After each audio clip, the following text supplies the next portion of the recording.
Hello and welcome back to the channel, and yes, that is the Xbox Series X boot screen. And following on from an event that Xbox had yesterday, or the Thursday, the 7th of May, which showed a lot of third-party titles for the Xbox Series X. Not in their top quality yet, there's still need to be sort of worked on stuff, but it just showed some of the quality of the Xbox Series X games, third-party games to look forward to. But on top of that, Xbox have confirmed that there will be a July event which will show all the first-party games, as well as Halo Infinite and more. So this basically just goes into going about games that they will be showing on the July show, which is going to be the big show. That's what I'm really hyped for. Third-party games, the ones they showed, and I knew the games they were showing, so I wasn't really hyped for them, so I didn't really watch the show. Because I don't, the type of games I like that didn't really tickle my fancy. I might watch it on YouTube later, but I'm excited for the first party because there's some games in there that I'm really keen to play if they do come to fruition. So yeah, so that's the boot up screen for the Series X, which looks great, and there's a July event coming. Let's jump on to some other news. Okay, let's go into some more technical stuff on the Xbox Series X. Microsoft Xbox Series X will support VRS tech for better picture quality. Now, you are asking, what is VRS? Let's go into that, shall we? What is variable ray shading? This is technology that can improve the quality and efficiency of GPU rendering. It increases rendering performance and quality by varying the shading rate for different regions of the frame. VRS Wrapper makes it easier for developers to integrate. Let me just highlight that again. Makes it easier for developers to integrate gaze tracking capabilities of their HMDs for foveated rendering. In the past, every pixel of the game screen requires GPU rendering. When the resolution of the game screen and the pixel number is getting higher, the GPU still works perfectly.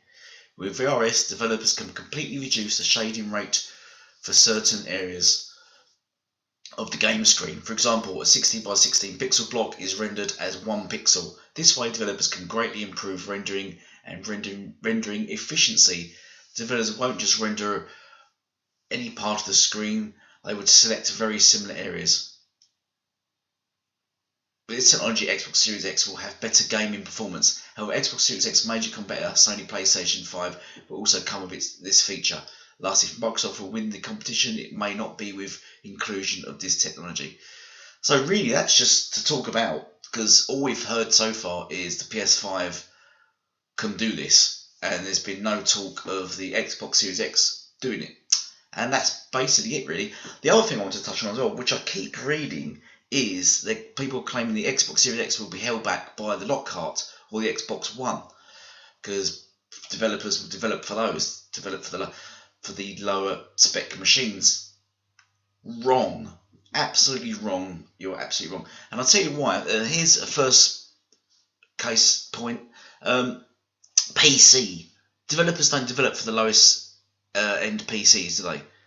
They do not do that. They develop for a standard PC. If you buy a PC game, for example, I'll give you an example. If you buy a PC game, it will have on the box required and recommended. Now, required is what is required for you to play the game at optimal experience, so you can actually play the game. It won't be the best experience, but you can play the game. Then we've got recommended, which is what is recommended to play at, not, I wouldn't say the best experience, but a good quality experience where the game can be played excellently, played very well and very enjoyable, with not being held back in any way. And then you've got sort of a high-end way where you can just blast use all your hardware and stuff, and it looks amazing. This is how Xbox works. Well, exactly the same way. It's following the way of the PC, where you can have. That's why it's called the Xbox Series, and it's not standalone, because all the Xboxes will work in sort of a tandem, just like PC does. So you can have an excellent working Xbox, a medium working Xbox, and a lower grade working Xbox, but the game will adjust graphically depending on the Xbox. It won't be held back, just like PC, by the lower version of the Xbox. So Xbox Series X games, if you want to play games with using the maximum hardware, then Xbox Series X, that's what that's for, and the games will work to that. If you want to buy the lock cart, which will be a lower graded Xbox, buy that and the games will suit that. Then when you buy an Xbox Series X, your games will automatically be upgraded, just like on PC, to work perfectly fine. That's why they're doing the, I can't remember what it's called now, but if you buy a game for your Xbox One, that same game will work for your Xbox Series X and it will be upgraded for free. You won't have to buy a new copy of the game. Microsoft don't want you to do that. Microsoft don't want you to spend money on buying different versions of the same game for different consoles, because their consoles, just like PC, will automatically upgrade to those versions. PlayStation, however, have not promised that. So you may, if you buy games, let's give Cyberpunk an example. If you buy Cyberpunk for your PS4, you may need it to buy a game for your PS5 if you want to make use of the PS5 hardware, which is rubbish, really. I mean, Sony, good for Sony. They're going to make a lot of money, more money out of that, but it's rubbish, really. We're going into 2020 now. Your console should be able to adapt, just like PC does, and that's what Xbox is doing. So please, no more of the Xbox Series X will be held back by lesser working consoles. No, it won't. However, PlayStation 5 will be, because in my last video it was always shown, and that's the way it's going. PS5 will be cross-play with PS4. So any PS5 games you buy which are cross-play with PS4, they may well be held back for PS4. Okay, let's move on to the next subject, shall we? So moving on to talk about more games. Xbox Game Pass is getting Red Dead Redemption 2, DayZ and Final Fantasy 9 in May. However, this won't be for PC players, only for the consoles. Sorry, boys. Master Race though, eh? But this is a fantastic deal. I'm so hyped for DayZ. Red Dead Redemption, I think I'm on chapter 6 at the moment. I'm still struggling to play through it. Anyone knows me knows I cannot play single player games. I can't. I just don't have the attention span for single player games. They kind of bore me. But this Red Dead Redemption 2 is a fantastic game. It is a wonderful game, regardless of my opinion of it. I do think it's actually a fantastic, brilliant game. It just all single player games I kind of hold attention span to them. DayZ I'm super hyped for. I was originally going to buy that when it was on preview program, and then it released and the price went up, and I thought, oh, screw that, I'm not paying for it now. No, it's free on Game Pass. Anyone that's not got Game Pass already, why not? You need to get it. And there's other deals coming out. We had Street Fighter 4 on their release on there last week, which I've already completed. That's fantastic. Looking to just play through it again. There's a couple of different characters because the game is great. Spotify Premium is getting as well. Anyone with Game Pass is Spotify Premium apparently. But I mean, that's just not the end of it there. I think there's some other games coming to Game Pass that are planned ahead. Let's have a look at those. So the Yakuza Like a Dragon is an Xbox Series X launch game is going to be. This is otherwise known as Yakuza 7. So that's going to release as an Xbox Series X launch title, which would be incredible because then it'd be upgraded and updated and stuff to look better. But it's also going to be on the Xbox One as well, and no doubt, like all the other Yakuzas, this will be launched on Game Pass. So that's another big game if you're into the Yakuzas. I mean, I've downloaded one of them. I've still not played any of them because they've all come to Game Pass now, apart from this one. I mean, this only came out on the PlayStation 4 in January.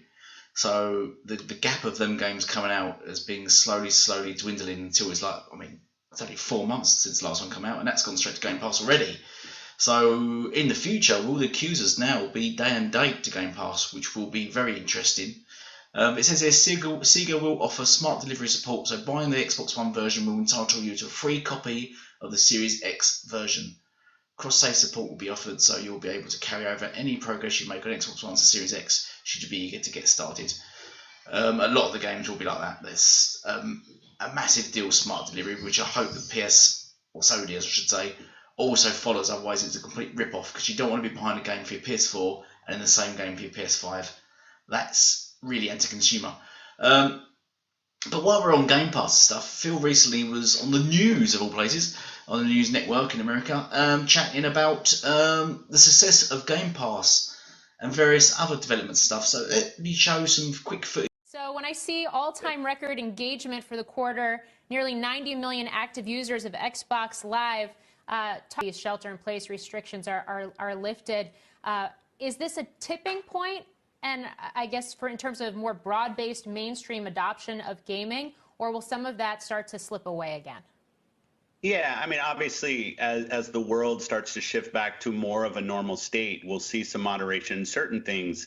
But gaming already, prior to all of this, a third of the world's population plays video games. Half the connected world, the gaming business is nearly $200 billion top line business globally. So it's a big business already. And I think what you're finding and what we're seeing now is people creating friends through their gaming experience, families playing in the home. We've had over 23 million new friend relationships built through Game Pass as people are sitting at home building these digital relationships with people, socializing through video games. So I'm sure there'll be some moderation, but I also think gaming activity, whether it's in the house, the family together, or people playing online, is just going to continue to grow as it was before the C-19 pandemic. Hey, And as you Phil. say, as people are going outside, I'm sure some of that will moderate. But I also think we're seeing these digital friends, these gaming friends, that social and community really grow. And it's not just 3 or 4 markets. When you think about something like Xbox Game Pass, it's actually in 41 countries today. And then you think about streaming and taking this experience that we're building to continents like Africa, to countries like India, where people they don't have gaming PCs, they're not buying gaming consoles, and yet they want to experience the same social community that your kids are playing as they're playing. And we can really connect the world through our networks and through the power of play. So that's all very interesting stats there, and you can see why Xbox made it into the 87th ranked FT. I mean, give it in comparison to PlayStation Plus, from 2014 to 2018. In 2014, it had 7.9 million, and now it's got, in 2018, last recorded by this, is 36.3 million. No doubt it's gone up since then, but I mean, if Xbox Live's got 90 million to only 50 million console sales, and that's got 36 million to 100 million console sales, you can see a massive discrepancy there with not many people subscribing on PlayStation to PS Plus at all. So and you can see where Sony now, just trying to think, that's a massive loss in revenue there. And before, people are going to say, yeah, but Xbox Live is across the PC as well. PS Plus is also on PC available, and you can get it on your PlayStation 3. You can get it on PC as well, so you can use your PS Now and things like that. It's all across other networks as well. In addition, I think it's on Vita as well, Vita and PSP as well, PlayStation Plus possibly as well. And as going on to Game Pass has 10 million subs compared to PS Now, which has 1 million subs. So well behind there, to a point where now Sony have recently just dropped I think it's only £47 a year now, rather than £60 a year to subscribe to PS Now, because they obviously want that revenue. They're seeing Xbox is making massive amounts of money from revenue from these subscription services because they work. This is why people like Amazon, Google, all the top companies, all the companies in the world are using subscription services. Sony are behind on the curve, and now they're trying to get back into it, and I think trying to keep up with the rest. So that's very interesting news. So let me drop me a like. Let me know what your comments below, what you think about the whole thing, what you think about the show, and what's going to come in July, what you think is going to be shown in July. I've got big hopes for Fable, and I'm looking forward to seeing Halo Infinite and some of their other new titles. Please sub and share. Thank you all for watching, and goodbye for now.